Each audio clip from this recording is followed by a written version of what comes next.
जय श्री कृष्णा।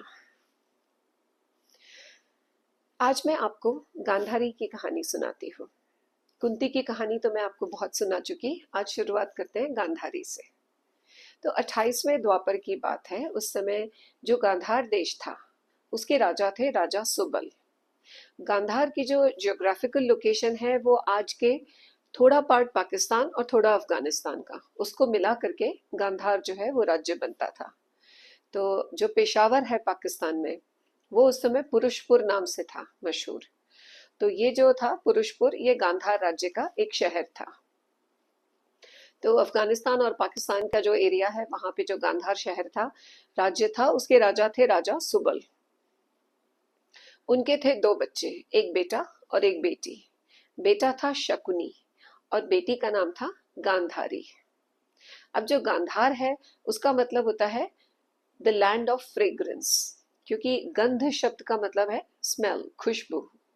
तो गांधार में इतने तरीके के फूल होते थे, इतने तरीके के फ्रूट्स होते थे कि जैसे वहां पर बहुत सारा खुशबुएं, बहुत परफ्यूम होते थे। जैसे आजकल फ्रांस है काफी टाइम से कि सबसे ज्यादा फ्रेग्रेंस फ्रांस में बनती है, तो फ्रेंच परफ्यूम्स बड़ी फेमस हैं। ऐसे तब गांधार बड़ा फेमस था कि it was the land of fragrance. तो अब जो गांधारी थी उसका नाम गांधारी क्यों पड़ा? वो इसलिए कि वो गांधार की राजकुमारी थी। उस जमाने में राजकुमारियों को या तो उनके पिता के नाम से भी जानते थे या फिर उनके नगर के नाम से। जैसे कि द्रौपदी का नाम द्रौपदी इसलिए था कि वो द्रुपद की बेटी थी।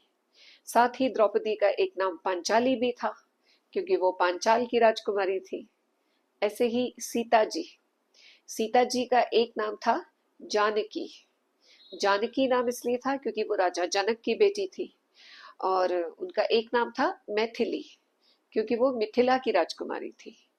उनका सीता नाम इसलिए पड़ा था क्योंकि जब हल की नोक से उसको भूमि को जब खोदा जा रहा था तब सीता वहां मिली थी। तो सीता बोलते हैं हल की नोक जो है उससे खोदने पे मिली, इसलिए उनका नाम सीता भी पड़ गया था। तो चलिए, ये तो बात हो गई नामों की। तो गांधारी जो है वो बहुत ही सुंदर, सुयोग्य, सुशील, बहुत सारे उनके अंदर गुण थे, लॉट्स ऑफ पॉजिटिव क्वालिटीज। और वो बहुत शिव भक्त भी थी, शिव जी की बहुत भक्ति करती थी। ऐसा कहा जाता है कि शिव जी ने उन्हें वरदान दिया था कि उनके 100 बेटे होंगे। और यही बात भीष्म के कानों तक भी पहुंच गई। तो भीष्म को लगा कि हर तरीके से ये रिश्ता हमारे राज्य के योग्य है, इसमें कहीं कोई कमी नहीं है। गांधार बहुत अच्छा राज्य है और गांधारी बहुत ही लायक है, तो क्यों ना इसका विवाह धृतराष्ट्र से कर दें। तो उन्होंने धृतराष्ट्र का रिश्ता गांधारी के लिए भेजा, पांडु का नहीं भेजा। पांडु राजा थे, उन्होंने धृतराष्ट्र का भेजा। अब ये उस समय की बात है कि उस समय हस्तिनापुर बहुत शक्तिशाली शहर था, वहां बहुत ही ज्यादा समृद्धि थी। जब ये वेदव्यास जी के ये तीनों बेटे पैदा हुए थे, धृतराष्ट्र, पांडु और विदुर, तो ये जो तीनों राजकुमार थे, इनके होने के बाद हस्तिनापुर की जैसे काया पलट हो गई थी। पहले भी वो शहर अच्छा था, उसमें कोई कमी तो थी नहीं, लेकिन अब तो ऐसा लगता था कि जैसे भगवान की कृपा पूरी पूरी बरस रही है। भीष्म वैसे भी बहुत धर्मज्ञ थे, वो हर काम बहुत अच्छे से करते थे, हमेशा अपने शहर के लोगों का ध्यान रखते थे। तो चूंकि वो स्वयं धर्म को फॉलो करते थे, इसलिए उनके राज्य में कोई कमी ही नहीं थी। वर्षा हमेशा समय पर होती थी, ना तो अतिवृष्टि, ना अनावृष्टि, ना अल्पवृष्टि, ना तो सूखा पड़ता था, ना बाढ़ आती थी। जो खेतों में जो फसल है वो हमेशा बहुत अच्छे से तैयार होती थी। पूरे देश में धन और धान्य की कोई कमी नहीं थी, ना तो आय की कमी थी, ना आयु की। लोग बहुत खुशहाल थे, उनके पास खूब धन था, वो अपना जीवन बड़े आराम से जीते थे। उनके ऊपर टैक्स भी उतना ही लगता था कि जितना वो आराम से दे सके, उसमें कोई प्रॉब्लम ना हो, किसी के ऊपर कोई जोर नहीं पड़े। भीष्म हमेशा सपोर्ट करते थे, जो भी विचारक थे, जो स्कॉलर्स थे, जो वैज्ञानिक थे, उन सबको वो सपोर्ट किया करते थे, व्यापारी वर्ग को भी सपोर्ट करते थे। तो चूंकि वो सारे थिंकर्स, स्कॉलर्स, साइंटिस्ट सबको सपोर्ट करते थे, प्रशासन का पूरा उनको सहयोग मिलता था, तो वहां पर सब लोग उन्नति कर रहे थे। क्योंकि कोई भी साइंटिस्ट होता है, अगर उसे कोई रिसर्च करनी है तो उसे फंड्स चाहिए, मेहनत तो वो करेगा, रिसर्च वो करेगा लैब में, लेकिन फंडिंग चाहिए होती है, सपोर्ट चाहिए होता है। ये सब भीष्म प्रोवाइड करते थे बहुत अच्छे से। तो सब लोग बहुत खुश थे, नगर भी खुशहाल था। तो उस समय लोग ऐसा कहते थे, पूरी पृथ्वी पे लोग ऐसा कहते थे कि अगर कोई वीर प्रसविनी कोई माँ है तो वो है काशीराज की कन्या। वीर प्रसविनी मतलब जिसने वीरों को जन्म दिया है, सबसे जिसके लायक बेटे हैं, तो वो कौन है? वो है काशीराज की कन्या। काशीराज की कन्या कौन? अंबिका और अंबालिका, जिन्होंने धृतराष्ट्र और पांडु को जन्म दिया। क्यों? क्योंकि धृतराष्ट्र सबसे ज्यादा शक्तिशाली थे उस समय, सभी लोगों में, खाली हस्तिनापुर में नहीं, सारी पृथ्वी पर वो सबसे ज्यादा स्ट्रांग थे धृतराष्ट्र। बस यही दोष था कि वो जन्मांध थे। दूसरे पांडु, वो सबसे बड़े धनुर्धर थे। He was the best Archer. एक बार पांडु अपना धनुष बाण हाथ में उठा ले, उनके सामने कोई टिक नहीं सकता था। इसलिए लोग कहते थे कि वीर प्रसविनी अगर कोई है तो वो है काशीराज की कन्या। देश अगर कोई है तो वो है कुरुजांगल। कुरुजांगल मतलब इन लोगों का देश, क्योंकि हस्तिनापुर तो इनका कैपिटल सिटी था, इनके देश का नाम था कुरुजांगल, जहां ये कुरुवंशी रहते थे। शहरों में कोई शहर है तो वो है हस्तिनापुर, और सबसे ज्यादा कोई धर्मज्ञ है तो वो है भीष्म। तो ऐसी कहावतें चलती थी। अब आप सोच सकते हैं कि जब ऐसे में भीष्म ने राजा सुबल की बेटी के लिए धृतराष्ट्र का रिश्ता भेजा तो वो कितनी परेशानी में पड़ गए। राजा सुबल अपनी बेटी की शादी धृतराष्ट्र से नहीं करना चाहते थे, क्योंकि धृतराष्ट्र अंधे थे, वो राजा नहीं बन सकते थे। पांडु का रिश्ता भेजा होता तो बात अलग होती, लेकिन क्या करें, उन्हें इसमें अपना बड़ा अपमान भी लगा। खुद का अपमान, अपने राज्य का अपमान और अपनी बेटी का अपमान। लेकिन साथ ही भीष्म से और हस्तिनापुर की सेनाओं से टक्कर लेने की हौसला भी नहीं था सुबल में। वे जानते थे कि युद्ध होगा तो बहुत भीषण होगा और बहुत क्षति होगी, उनके बहुत सारे देशवासी बहुत नुकसान उठाएंगे। ये बात सुबल के बेटे शकुनी को भी बिल्कुल पसंद नहीं आई। उन्हें इसमें अपना बड़ा अपमान लगा कि मेरी बहन इतनी लायक है, वो क्या रानी भी नहीं बनेगी क्योंकि उसका पति राजा नहीं है? तो क्या वो हमेशा मतलब दब के रहेगी पांडु की पत्नी से, जो छोटा है पांडु धृतराष्ट्र से? ये तो बहुत गलत है। शकुनी शायद युद्ध कर भी लेते, लेकिन सुबल थोड़े ज्यादा सेंसिबल थे और उन्हें लगा कि उन्हें अपनी प्रजा को इतनी तकलीफ नहीं देनी चाहिए। तो जब भीष्म के दूत आए विवाह का रिश्ता लेके, तो सुबल ने उनको ठहरा दिया और अपना जवाब तुरंत नहीं दिया। उन्होंने काफी सोच विचार करके फाइनली हाँ कर दी कि ठीक है, हम गांधारी का विवाह कर देंगे धृतराष्ट्र से। एक बार फिर भीष्म ने हक छीन लिया किसी राजकुमारी से अपना वर स्वयं चुनने का। पहले वो अंबा, अंबिका और अंबालिका, इन तीनों से ये हक छीन चुके थे और अब थी गांधारी की बारी। गांधारी को जब ये पता चला कि उसके होने वाले पति जन्मांध हैं, तो उसने ये सुन करके एक अपना कपड़ा लिया, उसकी उसने पट्टी बनाई कई फोल्ड्स करके और उसको अपनी आंखों पे बांध लिया कि जब मेरे पति इस संसार को नहीं देख सकते तो मुझे भी ये संसार नहीं देखना है। ये करके गांधारी जो है वो तैयार हो गई विवाह के लिए, और राजा सुबल ने अपनी बेटी को शकुनी के साथ हस्तिनापुर भेज दिया। साथ में बहुत सारे मंत्री और सेना भी थी राजकुमार और राजकुमारी की सुरक्षा के लिए। और जब वो लोग हस्तिनापुर पहुंचे तो बहुत ही धूमधाम से उनका विवाह हो गया, धृतराष्ट्र और गांधारी का। विवाह के बाद गांधारी अपने ससुराल में एडजस्ट होने लगी। अपनी जो दोनों सासें थी, अंबिका और अंबालिका, दादी सास सत्यवती, फिर वो चाचा भीष्म, सबके साथ रह करके वो सबको समझने लगी, सबके साथ अच्छे से रहती थी। अपने पति के साथ भी वो पूरी कोशिश करती थी कि खूब अच्छे से उनके साथ रहें, धृतराष्ट्र को कभी कोई कमी महसूस नहीं हो, कोई कष्ट ना हो। गांधारी उनकी बहुत सेवा करती थी और इस तरीके से गांधारी ने बहुत जल्दी सबका दिल जीत लिया वहां पे।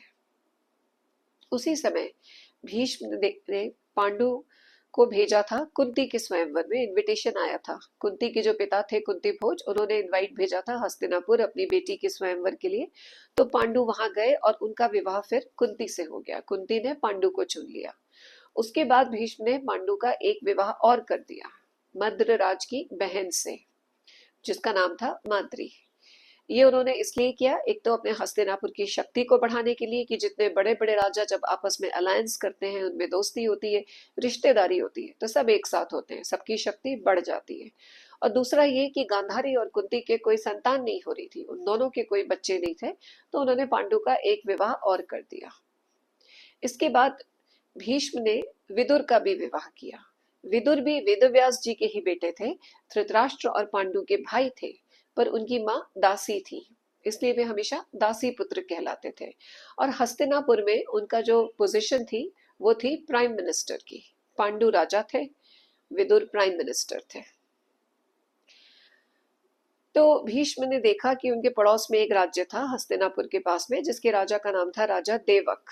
राजा देवक ने भी अपनी एक दासी से एक पुत्री पैदा की थी, जो दासी की पुत्री बहुत ही सुंदर थी और बहुत सुशील थी, हर तरीके से वो रानी बनने लायक थी। तो उस लड़की से उन्होंने विदुर का विवाह कर दिया, और विदुर और उनकी पत्नी भी बहुत सुख से रहने लगे, और उनके भी जो बच्चे हुए वो सब विदुर और उनकी पत्नी की तरह ही बहुत लायक थे। अब ये तीनों जो राजकुमार थे हस्तिनापुर के, धृतराष्ट्र, पांडु और विदुर, अब ये सब सुखी और सेटल थे। पांडु राजा बन चुके थे। पांडु का लेकिन ज्यादातर समय नगर के बाहर ही निकलता था, क्योंकि वो हमेशा युद्ध में लगे रहते थे। उन्होंने हस्तिनापुर का खोया हुआ गौरव लौटाया था, और वो इतना ज्यादा उन्होंने युद्ध किए थे, इतने सारे राजाओं को परास्त किया था। अंग, वंग, कलिंग, मगध, दाशर्ण, पता नहीं कितने लोग थे, जिन सबको हरा करके पांडु ने हस्तिनापुर की सीमाएं इतनी बढ़ा दी कि अब उनकी जग विख्यात हो गए थे वो लोग। तो पांडु तो ज्यादातर मोर्चे पे रहते थे बाहर, हस्तिनापुर में रहते थे विदुर और धृतराष्ट्र। तो इसलिए उन दोनों की आपस में काफी अच्छी मित्रता थी, बहुत अच्छा उनका संबंध था। धृतराष्ट्र हर बात विदुर से जरूर डिस्कस करते थे। अब वो उनकी बात मानते नहीं थे, ये बात अलग होती थी, क्योंकि विदुर हमेशा नीति की बात करते थे, हमेशा सही बात करते थे। तो लेकिन धृतराष्ट्र उनकी बात माने ना माने, लेकिन उनसे पूछते जरूर थे, उनसे बात जरूर करते थे कि भाई देखो ऐसा हो गया, अब क्या करें, लाइक दैट। तो वो दोनों काफी क्लोज भी थे, और विदुर हमेशा अपने बड़े भाई का बहुत सम्मान भी करते थे। अब धृतराष्ट्र सबसे ज्यादा क्लोज दो लोगों के थे, गांधारी और विदुर, और सबका जीवन ठीक ही चल रहा था। धृतराष्ट्र लेकिन बहुत मन में दुखी रहते थे। ऊपर से तो वो बड़ा प्रेम दिखाते थे पांडु से, ऐसा ही शो करते थे कि उन्हें कोई तकलीफ नहीं है कि वो राजा नहीं बने, उनका छोटा भाई राजा बन गया। लेकिन अंदर से उनको बहुत तकलीफ थी कि सिर्फ इसलिए कि मैं अंधा हूं तो मैं राजा नहीं बन सकता, मैं सबसे बड़ा हूं, अब क्या करें। लेकिन धृतराष्ट्र की सुई उसी चीज पे अटकी हुई थी, वो आगे ही नहीं बढ़ पाते थे उस चीज के कि मैं राजा नहीं बन पाया। अंदर ही अंदर उनके काफी फ्रस्ट्रेशन था, जलन थी, घुटन थी, कुढ़न थी, और ये सब कभी कभी उनके चेहरे पे दिख भी जाता था। विदुर इस बात से परिचित थे, वो अपने भाई को बहुत अच्छे से जानते थे। इस सिचुएशन में पांडु एक बार जब युद्ध से लौट के आए, तो उन्होंने जब डिसाइड किया कि अब मैं वेकेशन पे जाता हूँ, मैंने बहुत काम कर लिया, अपनी दोनों पत्नियों के साथ मैं जंगल में वेकेशन मनाने जाऊंगा। तो वहां जाकर के पांडु ने संन्यास ले लिया किंदम ऋषि के शाप के बाद। वो कहानी मैं आपको सुना चुकी हूँ कुंती की कथा में, आप चाहे तो सुन सकते हैं कुंती पार्ट 2 में। तो जब पांडु ने जब संन्यास ले लिया, तो अचानक से जैसे धृतराष्ट्र और गांधारी के तो जीवन में खुशी की लहर दौड़ गई, क्योंकि धृतराष्ट्र का जो बचपन का जो दुख था वो अब खत्म हो गया, अब उन्हीं को राजा बना दिया गया। अब राजमुकुट धृतराष्ट्र के सिर पर था, और अब वो काफी खुश थे कि चलो मेरी भी किस्मत का पन्ना पलटा तो सही। राजा बनके वो दोनों बहुत खुश थे, सब अच्छा हो गया। गांधारी को भी लगा कि चलो शादी तो हुई थी राजकुमार धृतराष्ट्र से, पर अब मैं भी रानी हूं हस्तिनापुर की, और सब कुछ ठीक था। बस ये था कि उनके बच्चे नहीं थे किसी के भी। और तभी वेदव्यास जी आए वहां पे। वेदव्यास जी की बहुत सेवा की गांधारी ने, तो उन्होंने प्रसन्न होकर के उसे 100 पुत्रों का वरदान दे दिया कि तुम 100 बेटों की मां बनोगी। और उसके बाद जल्दी ही गांधारी ने गर्भ धारण कर लिया। इस बात से तो अब उन दोनों की खुशी का कोई ठिकाना ही नहीं था कि पांडु ने तो वैसे ही संन्यास ले लिया, उसके कोई बच्चे हैं नहीं, अब तो पहला बच्चा हमारा होगा, और जो बड़ा बेटा होता है वही राजा बनता है। तो धृतराष्ट्र और गांधारी बहुत खुश थे कि अब तो कोई दिक्कत ही नहीं है। लेकिन विधाता ने कुछ और ही सोच रखा था। ये मैं आपको कुंती पार्ट 4 में बता चुकी हूँ कि कैसे गांधारी की प्रेगनेंसी कितनी लंबी चली, 9 महीने से भी आगे खिंच गई। सब लोग इंतजार कर रहे थे कि 9 महीने पूरे होंगे तो राजकुमार का जन्म होगा, लेकिन किसी राजकुमार का जन्म नहीं हुआ। 9 महीने, 10 महीने, 11 महीने, 12 महीने, 1 साल निकल गया पूरा। गांधारी अभी भी प्रेग्नेंट थी, और प्रेगनेंसी भी बहुत मुश्किल, बहुत कष्ट, बहुत तकलीफ। सो नहीं पाती थी, लेट नहीं पाती थी, बैठ नहीं पाती थी। ऐसा लगता था कि बच्चा नहीं, कोई जैसे 10 किलो का बहुत भारी लोहे का मूसल है उनके पेट के अंदर। रात में सोती तो बहुत बुरे बुरे सपने आते। तो इन सब के बीच में जब वो इतनी परेशान थी, तब उन्हें समाचार मिला। वो जंगल से, शतशृंग से समाचार आ गया कि महाराज पांडु के पहला पुत्र पैदा हो गया। इस बात से तो धृतराष्ट्र और गांधारी इतने दुखी हुए, इतने दुखी हुए। वो जानते थे इसका मतलब कि अब पांडु का पुत्र ही राजा बनेगा। जैसे ही वो राजा बनने की उम्र का होगा, धृतराष्ट्र को अपना मुकुट उतार के उसके सिर पे पहनाना पड़ेगा। ये वो दोनों नहीं चाहते थे, क्योंकि गांधारी जानती थी कि इस चीज से उनके पति को कितना कष्ट है। तुम्हारे क्रोध के गांधारी ने अपने पेट पर प्रहार किया गुस्से में कि क्या है, क्या है ये, डिलीवर क्यों नहीं होता ये बच्चा। और इससे उनका अबॉर्शन हो गया। ये सब मैं आपको कहानी सुना चुकी हूँ कांति में, कुंती की स्टोरी में, तो इसलिए अब मैं यहाँ पे आपको दोबारा इलेबोरेट नहीं करूंगी इस पे। आप डिटेल में वहां जाके वो सुन सकते हैं। व्यास जी ने आकर के सही समय पर उस गांधारी के गर्भ को बचा लिया और उसको सेलर में रखवा दिया, बहुत सारे घड़ों में, 100 घड़ों में, 101 घड़े। 100 में जो बच्चे थे वो अंगूठे के साइज के पीसेस रख दिए, और 101वें में एक और रख दिया, क्योंकि गांधारी ने उनसे एक पुत्री की भी इच्छा प्रकट की थी कि एक बेटी भी चाहिए। तो इस तरीके से तो गांधारी का ये आपको मैंने पार्ट 1 सुना दिया आज, एंड आई होप कि आपको अच्छा लगा होगा। अगर अच्छा लगे तो प्लीज मेरे चैनल को जरूर सब्सक्राइब कीजिए। जय Shri Krishna. Please like, share and subscribe. Thank you for watching and hope you enjoyed.